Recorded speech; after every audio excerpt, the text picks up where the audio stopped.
COVID-19 recovery, helping Hoosiers recover financially, physically, mentally, and socially through services provided by Community Action of Greater Indianapolis.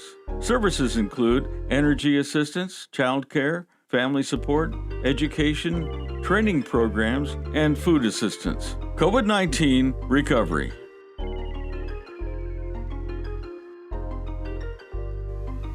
Hi, I'm Kelly Vaughn, and welcome to COVID-19 Recovery, where we help you recover from this crazy COVID-19 pandemic, actually. And boy, do we have a show for you today. We're going to be dealing with buying a home, Al? Yes, and hello, I'm Al Bracken with Community Action of Greater Indianapolis. And we're going to be talking about financial literacy as it relates to home buying. And we just want to remind everybody that what we're doing with CAGI, with our COVID-19 recovery program, is more on the line of grassroots information.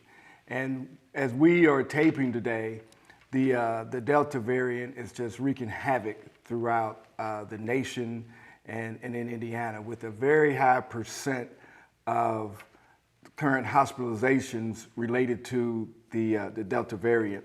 And for individuals that have not had the vaccine, over 90%, almost 98% of the current hospitalizations in Marion County are from folks that are unvaccinated. They have not had the vaccine.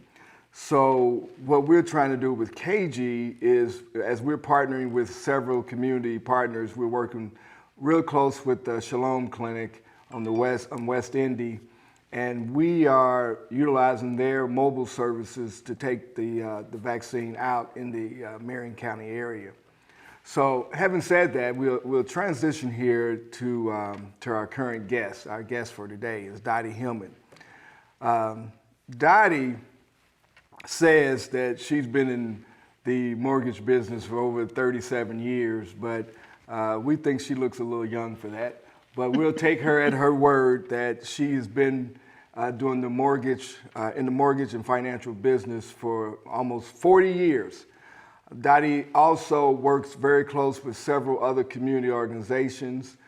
She does our financial literacy training with CAGI. She also works with Eastern Star, doing the Financial Freedom Institute. She works with the Indianapolis Housing Agency and several other community organizations working with financial literacy and home buying. Having said that, Dotti Hillman, how you doing? I'm doing great. How are you all doing? Outstanding. Did I leave anything out? Is there anything else? Do we want to name the institution that you work for? Do you want to give them a plug, or for allowing you to come on here and spread the gospel of financial literacy?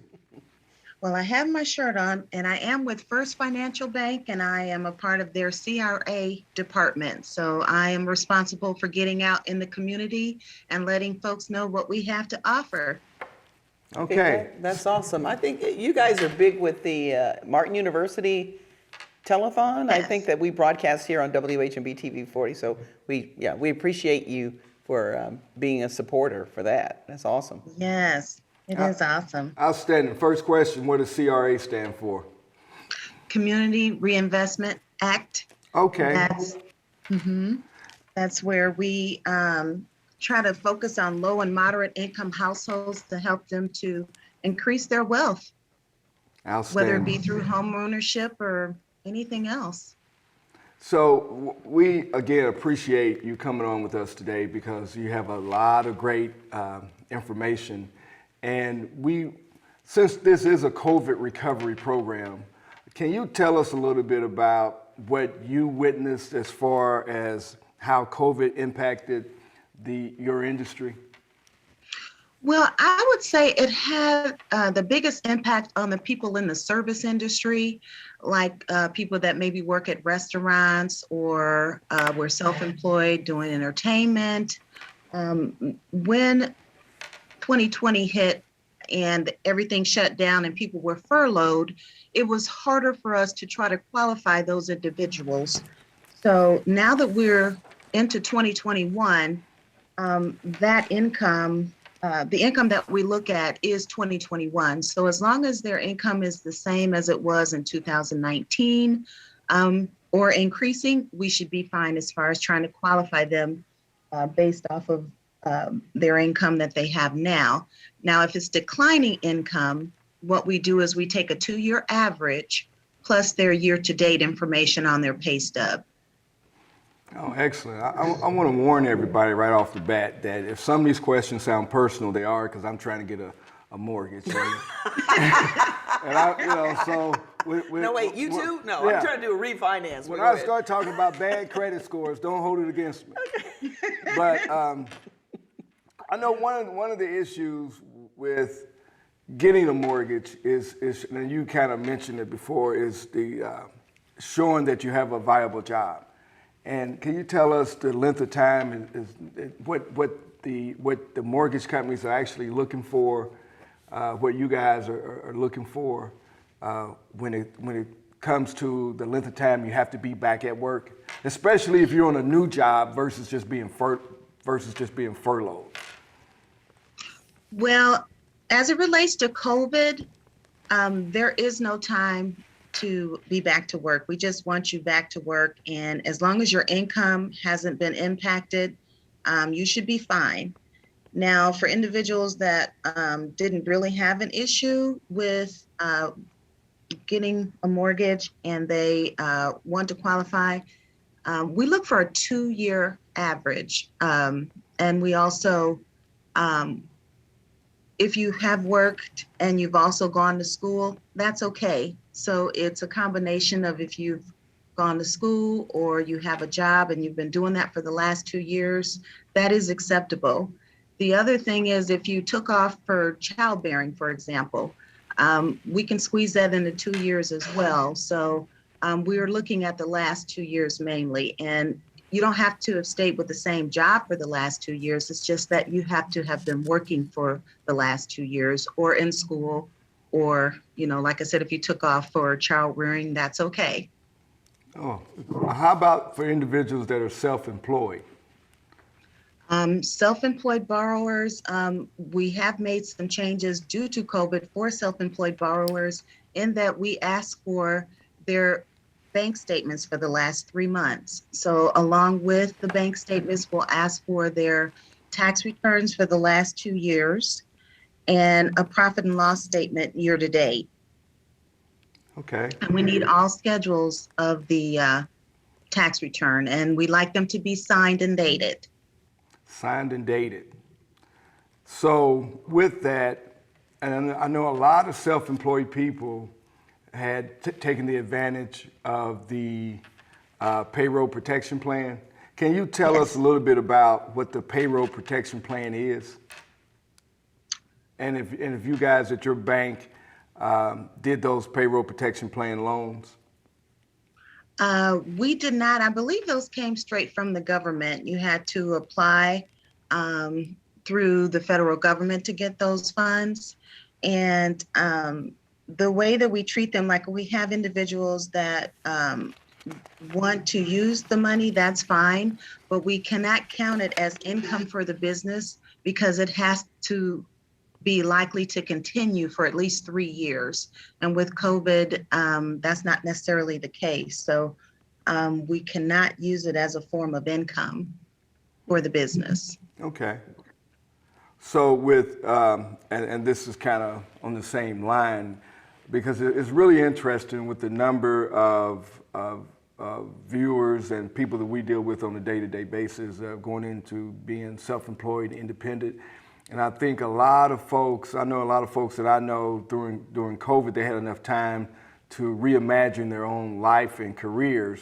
And they've started companies, especially, I know a ton of people that started companies in home care and taking care of individuals in their homes, et cetera. So with that, will individuals in the future have more of a hard time getting loans, especially if they're just starting a new business versus those that have been in business for a while? And are you taking their credit scores of the individuals or the credit scores or the like Dun and Bradstreet numbers from the business? How are you evaluating the validity of a business if you're going to be giving them a loan?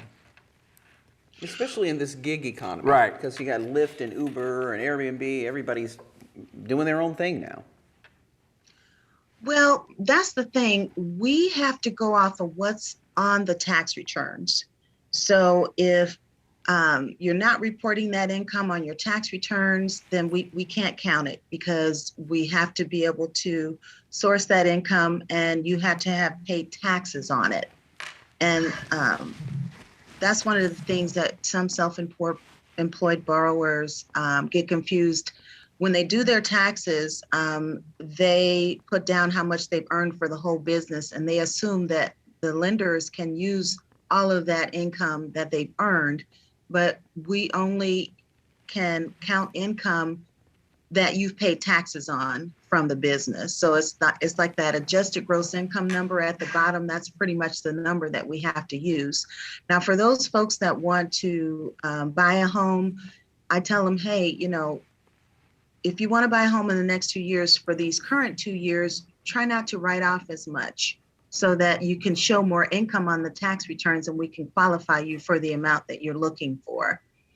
So that's what we go by, what's on the tax returns. And for those individuals that are starting a business, we like to have 2 years, because we take an average of the 2 years to determine what we would count as income for them. Okay. And I guess what I'm thinking about, and I hear what you're saying, that it's reported on your tax return, and I've experienced this, though, even though that was done, there was still some skepticism from the bank that because it was the individual making the money as opposed to a regular job, and it was like, well, you would have done that for 5 years. It's like, what do I have to do to prove myself? Like, this is real income. So I think that was what we were kind of concerned about. Are banks skeptical still of this gig economy money, even though it is being reported on our taxes? So. Yeah, as long as they're reporting it on their personal tax returns or their business tax returns, they should be fine. Okay. Go ahead. I've got a question about refinancing your home. Are the rules pretty much the same, or are they different? And also, are there any programs coming down the pipeline for people to save their homes? If you recall, back when Barack Obama was president, there was the Making Homes Affordable plan where people could modify their mortgages. And I'm throwing that question at you, but here in about a minute, we're going to take a break. So if you want to give a quick answer, and then we'll continue to elaborate on that question when we come back. Yes, most lenders do have, as part of their lending portfolio, you call the Department for Relief Funds, and they can do what's called hardship financing, where they add the payments on the back of the loan. So that is something that most lenders will offer. And they also have credit counseling places that you can subscribe to if you want to figure out a way to reduce your payment. They have organizations that will assist with that as well. So we're going to take a break. Okay, and when we come back, we'll finish our conversation with Dotti Hillman, Community Development Mortgage Lender. And she does a number of jobs here in the community, helping people understand their money. We'll be back after this.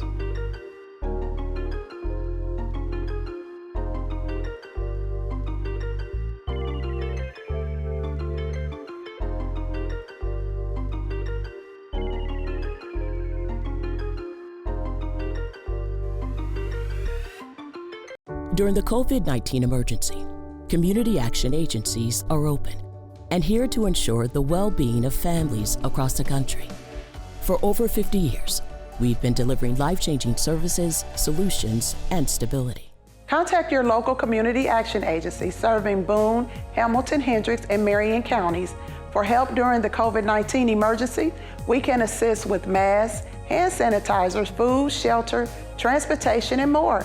Apply today.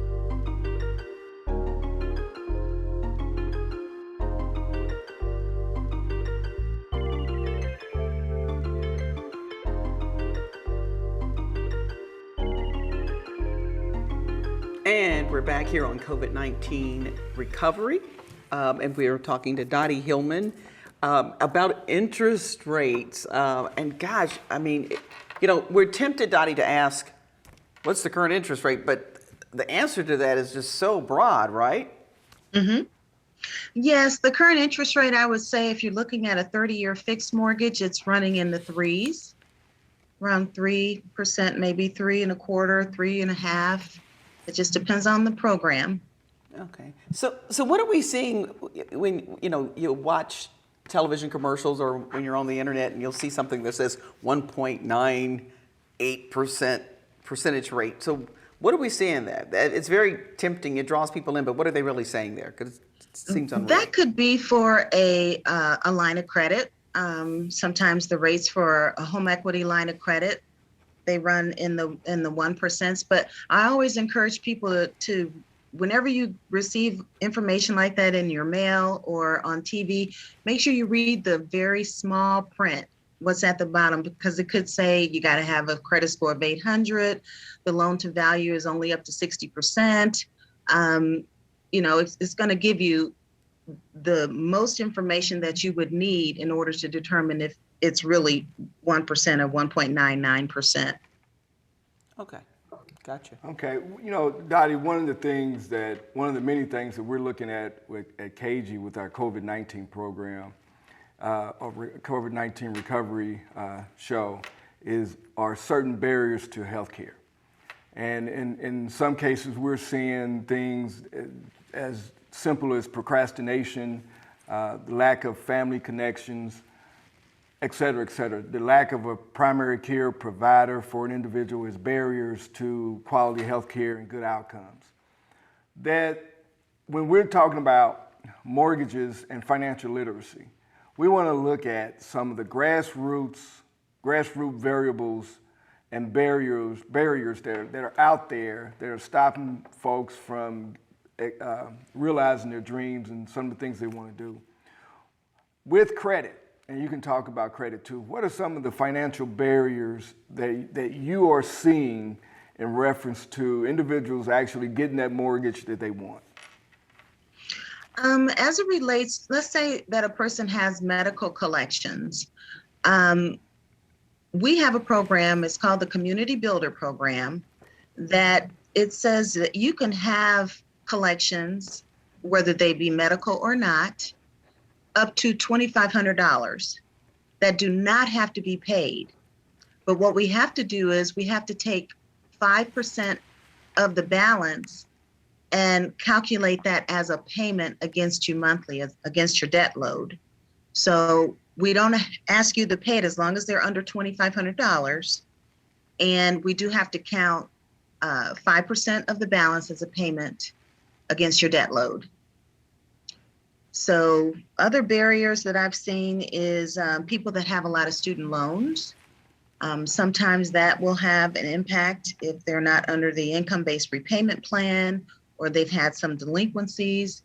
If you're getting a government loan, for example, and you've had some delinquencies on any type of government loan, it kind of stops us in our tracks in that we have to get that rectified before we can move forward. So that would be FHA loan, a VA loan, those type of loans can have an impact if you've got some negative credit out there from the federal government. Right. How about foreclosures? I mean, in today's market, we're not too far removed from 2008 to 2009 when we had all these crashes. So how are you guys handling individuals that have foreclosures on their credit report? How are we handling it? Yeah, are you able to get past that, or does the foreclosure have to come within a period of years, or is that going to stop folks in the tracks, or how much is it going to impact their ability to get a home? If they want to get a home, we look for it to be discharged for at least 3 years. And now, where a lot of people get confused at is they look at the date that they've actually filed for the home to be foreclosed. And the date we go by, as far as it being at least 3 years old, is the date that your name was no longer on title. So that can be a big difference in that they kind of hold your name on that property until they sell it to someone else. And that's when the clock starts at the 3 years, is when your name is no longer in title. Wow. That's outstanding information. It's everything that we really appreciate you coming on and giving us the inside scoop. And it's good to know that now everybody that's looking at this, now we have a friend in the mortgage business that we can now call if we have these questions. Can you tell us, like, if anybody is working, we talked about the gig economy earlier, if they make a bonus, overtime, or commission, and work a second job, or they get child support, that's not personal, but if they get child support, can all of that be included as part of income for the mortgage? Yes, it can be included as long as we have documentation to support that they have been doing it for the last 2 years consistently without a break. Oh, it's got to be 2 years. Got to be the last 2 years. And we'll take an average of that overtime, bonus, or commission, or second job. And but it can be counted as long as they've been doing it for the last 2 years. Yes. Okay. So how about if someone has little or no credit, like especially a younger person? You know, we had a lot of younger, I want to say millennials, but even younger than that are out here in the market, and this very competitive market. So that they don't have an extensive credit record, but they still have a credit record. So what are we looking at as far as credit scores and on the credit report? We like to have at least, I would say, 3 forms of credit, and it doesn't have to be traditional credit on a credit report. We can use non-traditional credit, such as utility bills, cell phone, car insurance, a rental history. Those are the type of things that we can use to qualify a person to get a mortgage, as long as we can verify and have a paper trail that they've not had any over 30-day lates in the last 12 to 24 months. How about Netflix, Hulu, and Apple Credit? Yes, we can use those as well, as long as we have a paper trail. And I know that credit organizations, I think like Credit Sesame, will allow you to add that to your credit report, so we can see it right there on the credit report. So that makes it kind of nice for the lender. We don't have to get as much documentation in that case. Hey, Dotti, one of the things we were talking about was first-time home buyers and credit and all that. Do you guys have any programs for first-time home buyers because we already know that you're a trusted source, that your organization is very much in the community and very much trusted in your lending practices. And we definitely understand some of the things that have happened in the past with predatory lenders. So can you tell us a little bit about what your new programming is, or what your current programming is for first-time home buyers?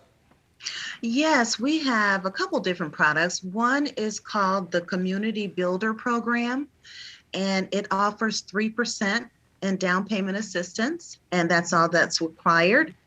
For the down payment is 3%. It does require that the buyer have 1% of their own funds into the transaction, and what we mean by that is a contribution. So when you make an offer on a home, typically the seller is going to want what's called earnest money. So when we say we need the buyer to put 1% into the transaction, the earnest money can be a part of that 1%. So if you want to buy a house for $150,000, you would need $1,500. And typically that's what the seller is asking for these days, is 1% of the sales price for the earnest money. So that would count as a contribution. The other thing that counts as a contribution is your home inspection dollars. These are dollars that you're putting into the transaction that we can count towards the 1%. This particular program does not have any private mortgage insurance or PMI, and it has reduced closing costs. Closing costs typically run over a couple $1,000s. Well, we waive the processing and underwriting fee, which saves about $900. So that's real helpful for people that want to become a first-time homeowner. The other thing it offers is typically when you go to a lender, you have to give money for an appraisal. We don't collect the appraisal fee on the front end. We collect it on the back end. So for some reason, we ordered the appraisal and the deal falls through because maybe the buyer and the seller couldn't reach an agreement on repairs that they wanted done. We just write off the amount of the appraisal and we don't charge it to the client. So if they close with us, then we collect the appraisal fee as part of their closing costs. So it's a really good program. It does have a minimum credit score requirement of 660. And as far as credit, you do need to have, if you've got a rental history, you just need rental history plus one other form of credit that's been open for 12 months. And if you don't have a rental history, we need 3 forms of credit that's been open for 12 months. And you can use alternative credit on this program. Now, alternative credit doesn't substitute for what's on the credit report. It's in the event that you have little or no credit, then we can use alternative credit such as utility bills, cell phone, car insurance, those type of things that you pay monthly. Okay. Well, we know, and I know we're running out of time here because you have, again, so much good information. We know this is not the market to procrastinate, that we have individuals out here that are first-time home buyers, but they're second, third-time home buyers, and we know now's the time to collect that paperwork and get everything together. And I've heard it called a seller's market. Can you tell us what that is and how it is important to be active or proactive in what we need? Right, and we got just about a minute left. A seller's market means that there's just more people out there that want to buy a house versus the inventory. So when you get with your realtor and you want to make an offer on a house, you may feel pressure to go ahead and make that offer. But what that does is once your offer is submitted, it gives the seller an opportunity to just review your information before it turns into a bidding war and before someone else has a chance to come in and make a higher offer than yours. So the sooner you get your offer in, the better. So there's just not a lot of houses out there. So the seller has the upper hand at this moment. So don't be surprised if they say, oh, we're not paying closing costs. Okay. So that means you'll have to have your own closing costs. Much great, good advice. Will you come back? We hope to have you back Would again. love to come back. Okay. I have a wealth of information I'd love to share with your audience. All right. We appreciate it. Dotti Hillman, Community Development Mortgage Lender for First Financial Bank. Thank you so much for joining us here on COVID-19 Recovery. Thanks, Dotti. Thank you. Thank All right. you. Y'all have a great day. You too. Thank you for joining us. We'll see you next time. Bye-bye.